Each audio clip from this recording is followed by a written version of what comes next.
have another star that we're going to talk with. Of course, this is Anthony Kulp, and you've heard Anthony before. He was on our radio show so much, but now we've graduated to Zoomer Times because now you can see Anthony and our other guests, and it's fun. It's kind of like we can even be more relaxed, and we're all doing this from our home, or some people from their offices. But so, Anthony, are you doing okay with all this?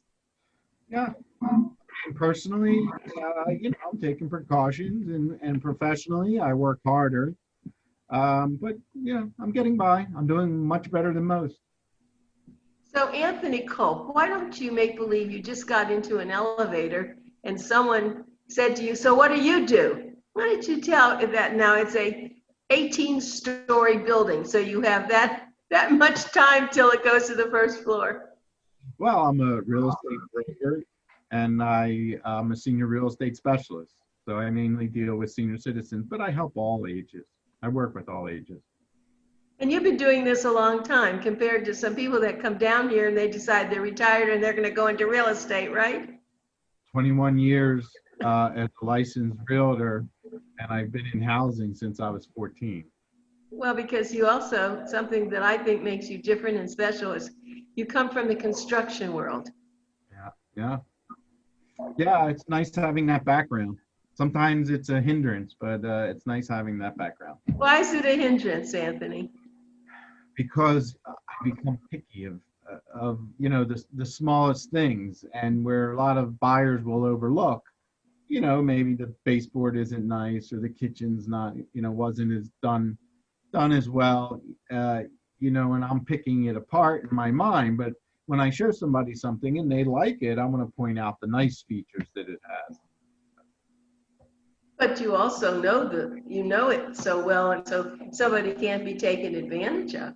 Well, that's another thing. If you start to see things like bad electrical, or if you think that maybe they did a lot of things without permits or something like that, then then I can say, look, I know it looks polished, but look at this and look at that, which means you don't know what could be behind the walls. If it looks like this where you can see it, what does it look like where you can't see it? That brings up a very good point. And I know that you probably had people come and they say they want to buy something, but they want to buy something that's less money and that it's going to be a rehab so that they can put some of their, grease, their hard work into it. What do you think about that? Well, I think if you're buying a condominium, the easiest thing to do is buy one that already has a flooring and a kitchen, because they're the two hardest, especially if you're trying to live there. I've heard nightmare stories where people went 9 months without a kitchen. That's unheard of. When I used to do kitchens, we could get them done in as little as 10 days. So to go 9 months without a kitchen is just a horrible contractor. Impact windows are the easiest. They're in and out in no time. If you have 2 bathrooms, renovating bathrooms isn't a problem because you always have 1 bathroom.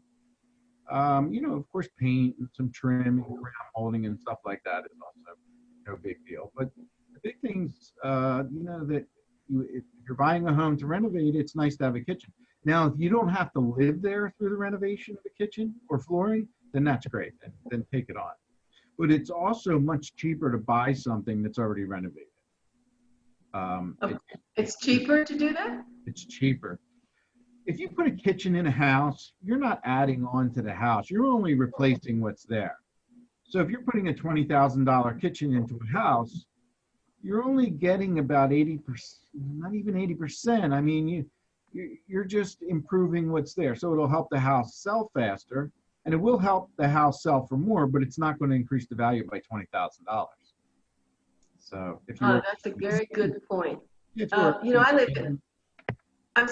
live in a condo, and sometimes somebody's putting in new floors because the noise is so hard. Even if it's not on your floor, you just hear it. I don't know, the noise travels. The whole building. Yeah. And when we first moved in, we did have tile put in. It was all carpeted. And we had to go from one room to stay in room, and then we went to another room to stay in it. But it's horrible. Yeah, but it turned out okay, but it's inconvenient, of course. If you But can what find, else? you can find a friend to stay with, or luckily down here, if you do it in the summertime, you always know somebody who's a snowbird who will let you stay at their house, and it's not so bad. Will they? Will they really? Yeah, usually. If you know enough snowbirds here, they'll say, "Oh, go ahead, go use my house. I'm not going to be there." Okay, well, when we first started talking, Anthony is very experienced, and I always can ask him questions that very few realtors can answer. And one of my questions, and I don't know if we want to dwell on it, but people, of course, are now doing their Zoom videos from home, and a lot of people are not going to probably continue to rent their offices. And you say, well, what's going to happen to all those buildings and all those places? Well, when we were thinking about it, Anthony had a very good idea, and I don't know if you want to share that. Well, I heard that they were doing it in the Midwest. Shopping malls were closing. And, if you look from an aerial view of a shopping mall, the majority of the property is a parking lot. So the building takes up a very small portion of it. And you have to have all that parking, of course, for a mall. Also, malls are on major thoroughfares, whether interstates or main roads. And they're also right on public transportation. There's always a bus or a train there. So in this one state, I don't remember what state it was, they're decreasing the size of the mall because a lot of the retail is online now, and they're putting in affordable housing. So having all of that parking lot space, they can create park space, they can put in other amenities. Of course, they'll have plenty of parking. And being that it's high density commercial, they can put in high density residential, which means they get more units per acre. More units per acre is a lower cost to purchase the unit. So I think we're going to start seeing that. And we're also going to see a different design with units now because people working from home. They'll probably have a nook somewhere where you'll have a home office. A lot of larger homes promote home offices anyway. But if it's a smaller apartment, maybe there's a nook, or maybe there's a built-in office that's like an armoire that you open up and your desk and everything is there. So, Right. of course, it would be nice to have a screen that you pull down in the back. Unlike me in my office, where I don't have many people come to my office, so it's always a mess. Yeah, but I know there's some people that use a closet and they've turned that into an office, a large closet. Yeah. They've been doing that, but that's a very good idea. So what do you think about seniors, though, since that's what I'm so interested in? What do you think is going to happen there? Well, let's talk about office buildings. What would happen there? They can make apartments there too? They have to, in order to build apartment, a place you live, a residence, is much different than a commercial property. You have to have bedrooms that have windows, second form of egress. So if you have a large office building, it's very difficult to put rooms in the middle of that building, because then you have to have bedrooms all on the outside. So it depends how large the building is. That's why I see a lot of buildings along the beach that are wide, but they're not deep. Because if they are deep, then there's an interior hallway and there's a unit on each side. Because of the bedrooms have to have windows. That's also why you only see a couple of bedrooms instead of 4 bedrooms.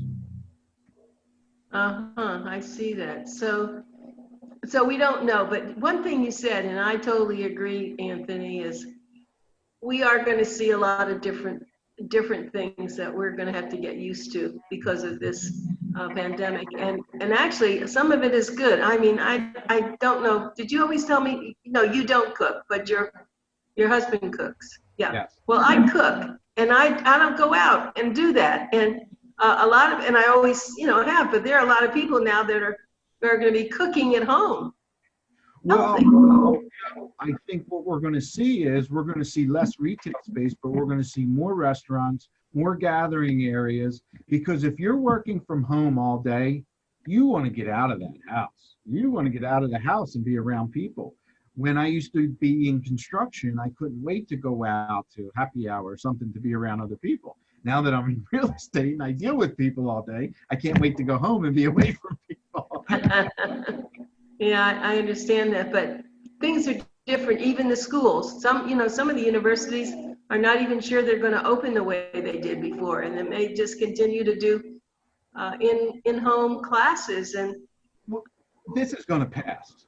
There's a vaccine is going to come out, and this is going to pass. I mean, in 1918, when they had this other pandemic, there weren't any vaccines or anything then. They just, stayed in place and it ran its course. We're going to have a vaccine probably in 6 months or so. Some people are going to forget this, but businesses in commercial space, there's already lawsuits against companies because they didn't put up barriers or they didn't adhere to social distancing. So, they're not going to forget that. Insurance companies are going to say, hey, if you want us to insure you, you have to do this now. You can't put 100 people in a cubicle in one room. You have to space it out. You have to put in different air filters and scrubbers and stuff like that. So I think this will definitely make things change. let me give you Anthony's phone number. It's 815-9048, correct? Yes. Is that right? Okay.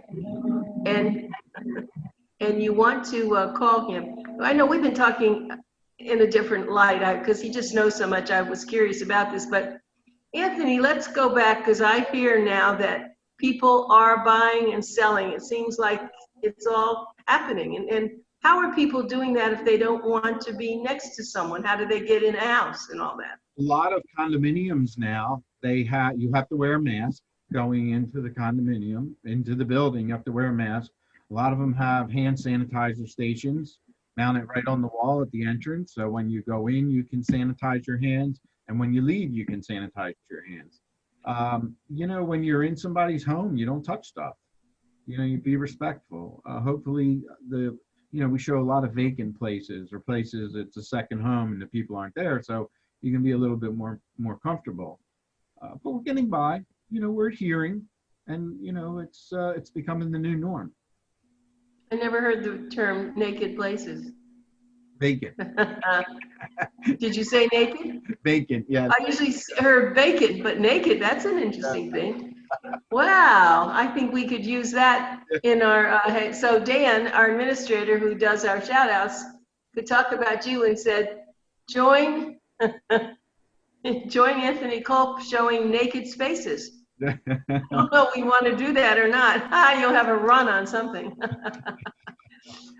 Okay, but now let's ask you about prices. So are mortgages low, or what is it? Does it pay to buy now? In some interest rates below 3%. So, if you're purchasing, you're putting, a good amount down, you're getting less than 3%. Some people are refinancing their house. This is a little bit scary because this is how we went into the housing crisis. Some people are refinancing their house. They're doing cash out refis. They're getting 3%, 3.25%, and they're taking the money and they're putting it in the stock market. Because in the stock market, they're getting overall, over long periods of time, they're getting 7 or 8%. It's a very sophisticated way to invest, and you don't use your house that way. It scares me. I think that people who have been through the housing crisis know better, most, and I just don't think it's a good way to go. Okay, but it's a long-term. But it may be a good time if you have some mortgages that are higher to refinance and get them lower, isn't it? Banks are swamped. I talked to the loan officer that I use regularly yesterday, and if in normal times he could probably close the loan for me in 3 weeks. He told me he doesn't know if he could get it closed in 30 days because they're so busy. Is that right? Yeah. So, and that's because people are doing just what you said. Purchases and refis. So is it a good time to put your house up on the market? Maybe it is. Some people have been holding off, but if you want to sell, go for it, right? The house doesn't sell on the market.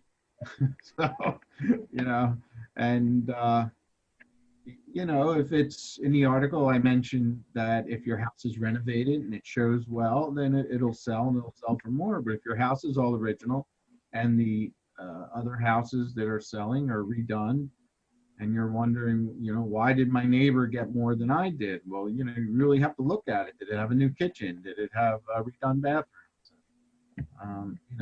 It's people, these people. That was going to be, yeah, that was going to be my next question. So when someone has you come over because they want to list the house, how honest can you be about, number one, what they want for the house, how fast they want it to sell, which the price, of course, dictates that, and then the staging part of it. I mean, do you just, I know you're a very compatible and very easygoing person, but they're going to blame you if it doesn't sell. So I guess you have to tell them, in your opinion, blah, blah, blah, right?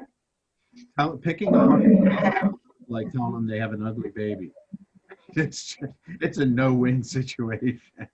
So you have to be very sensitive. One of the things that I'll say is I met with somebody a couple weeks ago. His house was cluttered, and he was moving into a smaller space. And I said, "You're moving anyway, so why don't you go through first and throw out the things that nobody's going to want? Then ask your family. Does anybody want any of this stuff? And his brother and sister-in-law did want a lot of things." And then paring down and what you're going to donate, and then it's not so overwhelming. Now, that's not a weekend project. That's something that happens over 30 days, 60 days. It's too overwhelming to try to do it in a weekend. Yeah. Well, that's very good advice. Let me give, we're talking to Anthony Kulp, and his phone number is 954-815-9048. And he specializes in an area of Palm Air, even though he will go anywhere. But it's a very, very large community, and it has everything. It has condos, private homes, townhouses, right? Yeah, Palm Air is great. I live there. 7,000 homes. The Isle Casino is right across the street. The beach is 6 miles away. Pompano Beach is absolutely gorgeous. They just opened the fishing pier back up. And restaurants right on the beach, bathrooms, showers. It's amazing. I think it's one of the nicest beaches in South Florida. And where would people do that? Where's the major shopping center? Is it over there on Federal Highway? Well, you have all along Atlantic, and then you have Federal Highway, and the road, because Pompano isn't as old as Fort Lauderdale and areas south of here. The roads are laid out a little bit better. Traffic lights are timed. Everything's 3 lane. Pretty much everything is 3 lanes, north, south, east, and west. Even the side roads could be 4 lanes. So it's a great place to live. I used to live in Fort Lauderdale, then I lived in Wilton Manors, and now I live in Palm Air, and I love it. Just love it. And I know you've been there long enough, and even if you weren't, you'd know, what's the history of Palm Air? Who built it, and what's the history? Palm Air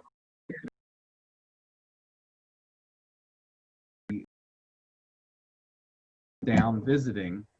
His last name is Orleans. Well, Orleans is a huge builder in the Philadelphia area.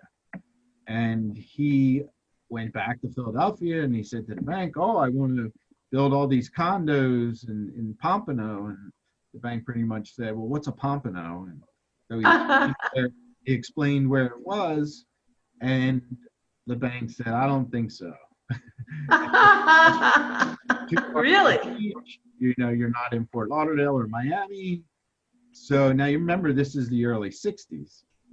So the money was found somehow. Now remember, this is Philadelphia, New Jersey, and New York. So at the time they had alternative finance.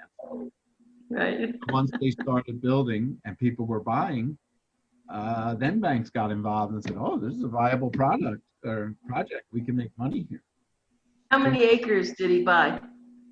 Oh, I don't know how many acres Palm Air is altogether, because you have Palm Air itself, and then there's some areas bordering on Palm Air that are also considered Palm Air. Probably 400 acres around there.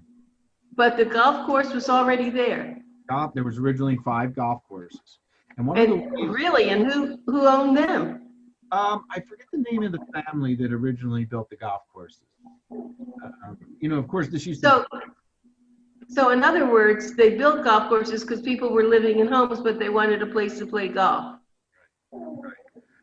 So, and at the time when they built the golf courses, that was in the 50s. So, land was probably a penny an acre then. So. Wow, so that's a very interesting story. I'd never heard that before. And then somehow it got to be famous because they built one of the first spas, didn't they? Yeah. They built a spa. One of the things they did also is somebody must have had a connection to Hollywood, because Frank Sinatra used to come here, Elizabeth Taylor, the whole Rat Pack. They would perform in Miami, and then they would come up here and they would take over the bar at the spa, and their wives would be in the spa. And when people heard that they were here, they were buying.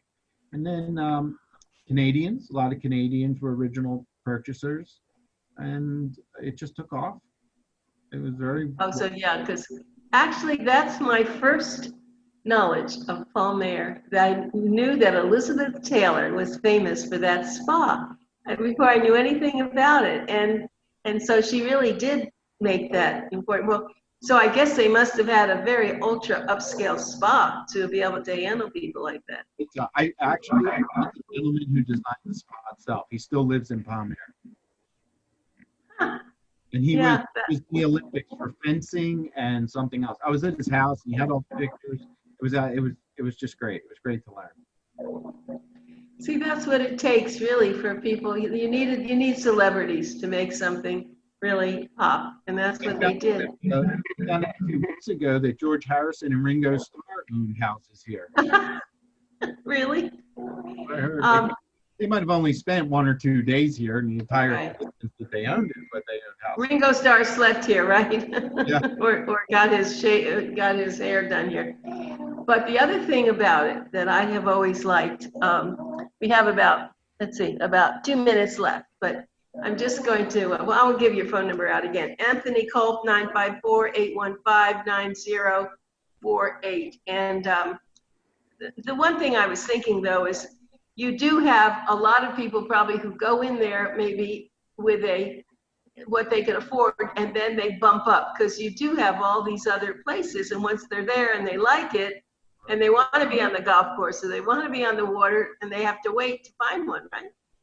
Well, the nice thing about Palmair, we don't have to pay. We don't have to join the golf course. There's still 3 golf courses and 2 clubhouses, so we don't have to pay any equity fees or mandatory membership. Very, very rare to live on a golf course and not have to do that. We don't own the roads. The city owns the road, so we don't have to pay. Oh, that's it. We yeah, have, you really. We have. It's owned by the city. We have the canal that runs right through. There's also like a park with walking paths and benches. We have a park that's right inside Palmair. But, a little bit of heaven. A little bit of heaven. You want to call Anthony, and he'll help you no matter what you want. And if you don't want to be there, you want to be over somewhere else, he'll help you do that. Anthony, as usual, it's always so nice to talk to you, even in this situation. Oh, thank you. You too. Thanks We'll for talk to you again. Yeah, we're looking. Remember, he writes a column every month in Boomer Times, and he always features one particular property, so you'll want to get Boomer Times and look them up. Thanks, Anthony. Thank you. Have a good day. Yeah, you too. Bye. Bye.